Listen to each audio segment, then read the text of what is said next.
In this video, I'm going to give you some of the key laws that you absolutely need to know as a property investor to save money in 2025. Having been in property now full-time for 16 years, I thought I'd share the knowledge I've gained to save you money. And some of these laws are super niche, and I know lots of people are losing tens of thousands of pounds per project just because they don't know all the loopholes they have access to. In this video, I'm going to give you my top few laws. The first law is stamp duty exemption for uninhabitable properties. It baffles me that so few people know about this law. In fact, many of my own projects, I've had to inform the solicitor dealing with the purchase of this rule because even they weren't aware of it. When purchasing properties that are deemed uninhabitable, these units are considered stamp duty exempt on the first £150,000. That's right, you don't pay a penny in stamp duty tax. I've helped countless of my students save or claim back tens of thousands in stamp duty tax because of this loophole. For example, let's say you buy a rundown house for £150,000 as a buy, refurbish, refinance or a flip investment property. Normally, as a second property, an investment property, you'd pay 5% on the first £250,000. That's £7,500 cash up front in stamp duty tax. But because the property lacks a kitchen, bathroom or heating, it qualifies as uninhabitable. So you pay zero stamp duty up to the first £150,000 and then just 5% on any excess amount, saving you £7,500. The key is to getting a RIC surveyor to confirm that the property is uninhabitable so that the HMRC accepts your claim. Smart investors use this trick to slash acquisition costs and boost profit margins. And even if you bought a property previously in the past and overpaid on stamp duty tax, you can claim it back with interest. The next law is grandfather rights for HMO properties in Article 4 areas. Let's talk about grandfather rights for HMOs. One of the most powerful ways to increase your rental income if you already own an HMO in a restricted area. So what are grandfather rights? Many councils introduce Article 4 directions for HMOs, which block new HMOs by requiring full planning permission. But if your HMO was already operating before Article 4 was introduced, it's automatically grandfathered in, where if you can just prove through AST contracts, tenancy agreements, that you were running it as a HMO before Article 4 came in, you can request to get a certificate of lawfulness from the council, meaning you don't need to reapply for planning. Let's say you bought a 6-bedroomed HMO in Manchester in 2018 before the council brought in Article 4. Your rent per room, £600 a month. Total rent income, £3,600 with an annual gross income of £43,200. Now, in 2024, investors can't create new HMOs in this area without planning permission, which makes existing HMOs much more valuable. A buyer looking for an HMO in an Article 4 area knows they can't just create one from scratch. That means you can charge a premium price if you sell. Rental demand is higher because of limited competition. Your property becomes a rare, high cash flow asset.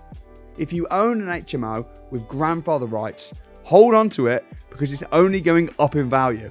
And if you're looking to invest, finding areas that are going to be bringing in Article 4 and purchasing units with the intention of getting HMO licenses would increase the value of the investment drastically within a short period of time. Next law is permitted developments.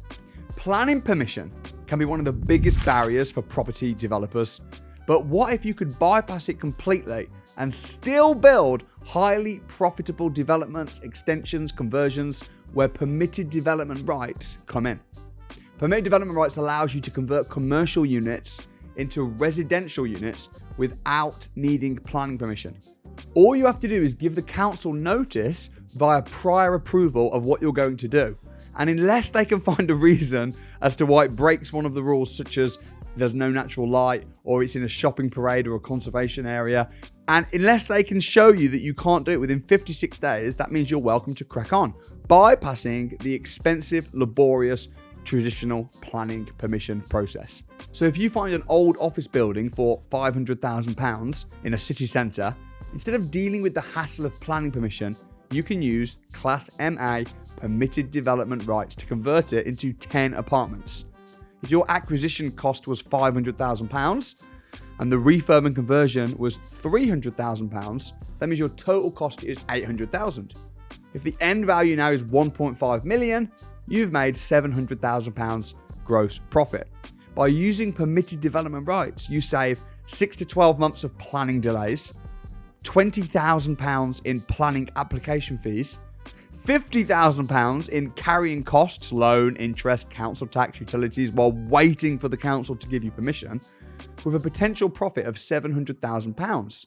This is why permitted development rights is a game changer for developers who want to move quickly and maximise profits. But always check local Article 4 directions, because some councils restrict permitted development rights, so due diligence is always key.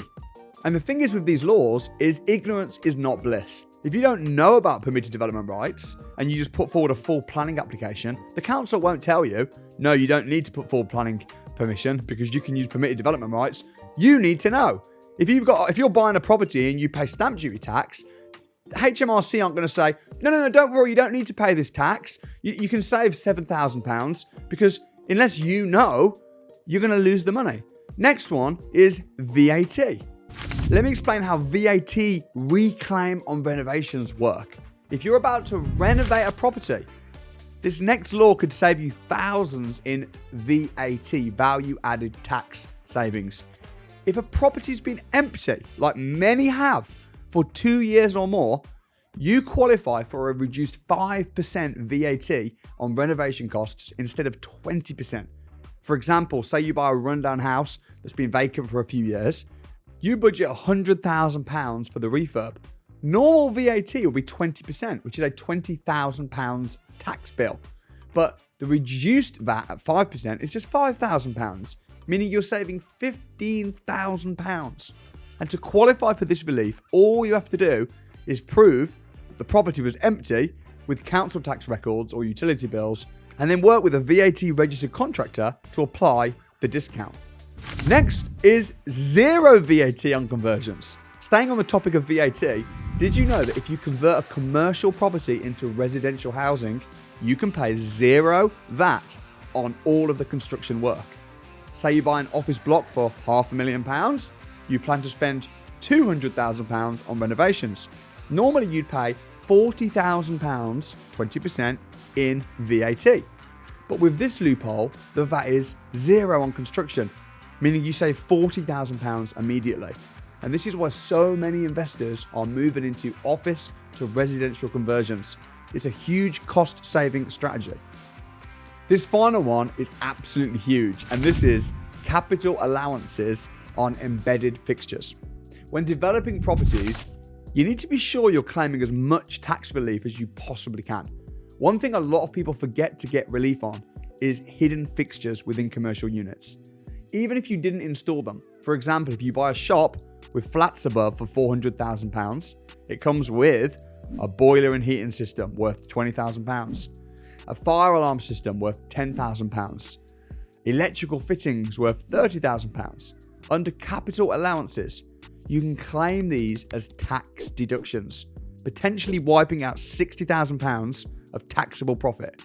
This is a must-know tax hack if you buy mixed use or commercial properties. Always get specialist advisors around you to look at each deal you're doing and to work out how to bring your tax bill as low as you possibly can legally. The world of investing can be complicated with countless rules and laws to adhere to, and knowing which ones are important to you and how to work with them is the difference between an amateur investor and a seasoned pro. The key is to constantly stay educated, educating yourself, and look for new ways to invest and save money tax efficiently.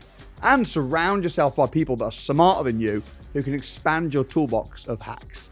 If you want to expand your knowledge further and get access to a vast network of industry professionals, I'm running a £1 crash course where I can share more insights all day like these ones in a 1-day crash course. And tickets can be purchased at the link in the description for just £1. Be sure to like and subscribe, and I'll see you next time.